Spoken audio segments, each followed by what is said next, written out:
ने वाली बहू। शादी के पहले से ही विभा को कपड़े धोने का बड़ा शौक था। कभी नल के नीचे तो कभी तालाब के पास। अरे मेरी नीली वाली लुंगी नहीं दिख रही है।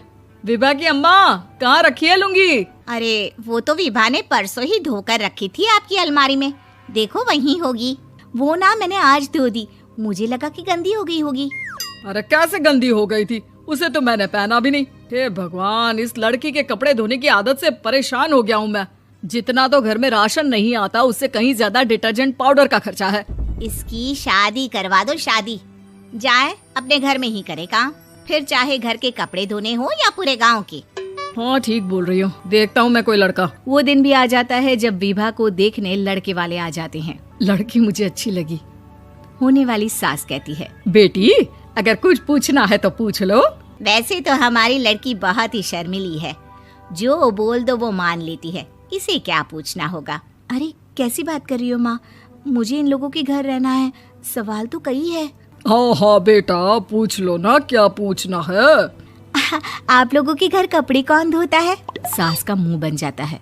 देखो, अगर तुम ये कहना चाहती हो कि तुम्हें कपड़े धोने नहीं आते तो सुन लो, कपड़े मैं ही धोती हूँ, लेकिन तुम्हारे आ जाने के बाद मैं रुमाल तक नहीं धोऊंगी। अरे चुप रहना भाग्यवान, बहू बेचारी घर आई नहीं, उसे डराना शुरू कर दिया। वो क्या है ना बिटिया, अभी तक तो ये कल्लू की माँ ही धोती थी, लेकिन अब तुम्हारे पापा तो दहेज में वॉशिंग मशीन देंगे ही। तभी विभा की माँ बोल पड़ती है, सवाल भी पूछा तो क्या। वैसे भाई साहब, मशीन की तो फिर भी कपड़े धोने की कैपेसिटी होती है। मतलब जो बिटिया दे रहे हैं ना विभा, इसे कपड़े धोने का बहुत शौक है। ये आप लोगों के क्या, आस पड़ोस गांव मोहल्ले सबके कपड़े धो दे और उफ तक ना करे। बाहर देखा नहीं आपने कितने कपड़े सूख रहे हैं? सब हमारी बिटिया ने ही तो धोए हैं। बस भी करो ना माँ, शर्म आ रही इतनी तारीफ सुनकर। और तो और एक दाग निकाल कर दिखाओ तो मान जाऊँ। हाँ अच्छा, माफ करना बेटा, मैंने गलत समझा।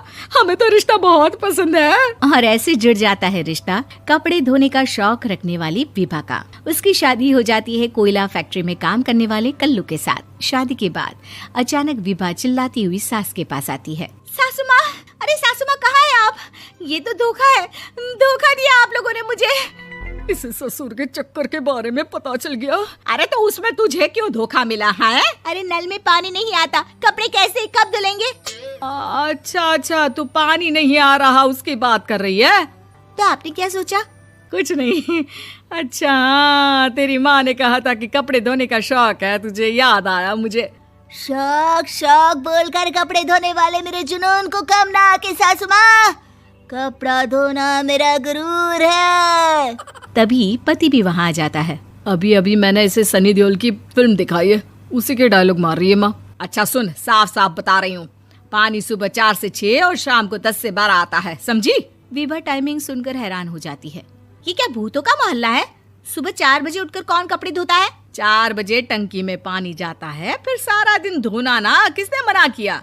अरे कैसी बात कर रही हैं? 200 लीटर की टंकी में कितने कपड़े धो लूंगी मैं, सुबह ही उठ जाऊंगी मैं। अब क्या था, विभा सुबह 4 से लेकर रात के 12 बजे तक कपड़े ही धोती रहती। एक रोज सास पड़ोस से निकलकर कहीं जा रही होती है कि साथ वाली कहती है, हाँ कल्लू की माँ, जरा ये बताओ कि 2 साड़ी है, 2 ब्लाउज और एक पेटीकोट और एक नाड़े वाला लंबा कच्छा। हाँ तो? अरे तो क्या, कितना लोगी धुलाई ये बताओ। धोबन दिख रहे हैं हम क्या?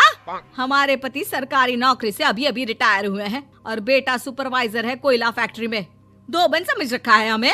हाय रे कल्लू की अम्मा, माफ कर दो, वो तो मोहल्ले में यही सब बता रहे थे कि तुमने बहू को कपड़ा धुलवाने के काम में लगा दिया है। सास को पड़ोसन की बात सुनकर गुस्सा आ जाता है। वो घर पहुंचती है जहां घर के बाहर ही इतने सारे कपड़े सूख रहे होते हैं जितने कि किसी धोबन के घर पर। अरे ओ कल्लू की दुल्हन, बाहर निकल।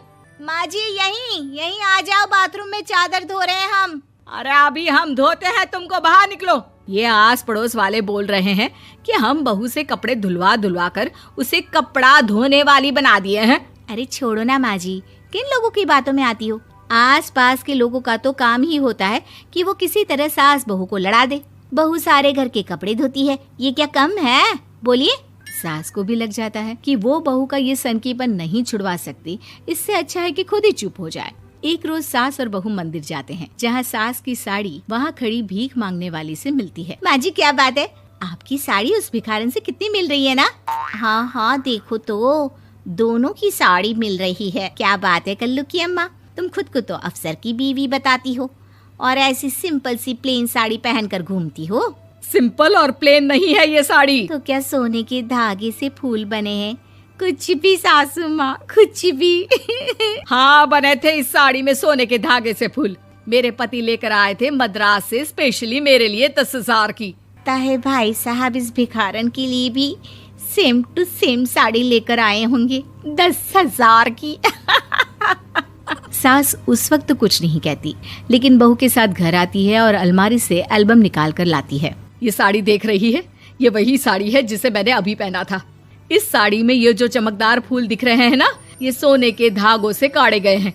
लेकिन तू लोकल वॉशिंग मशीन ब्रश से घिस घिस कर सारे फूलों को निकाल कर साड़ी प्लेन कर दी। मुझे माफ कर दीजिए सासू माँ। और तो और, जब मैंने तुझे तेरी गलती के लिए कुछ नहीं कहा, लेकिन तूने तो सबके सामने मेरा मजाक ही बना दिया। क्यों? बहू को समझ में आ जाता है कि अब से उसका कपड़े धोना बंद।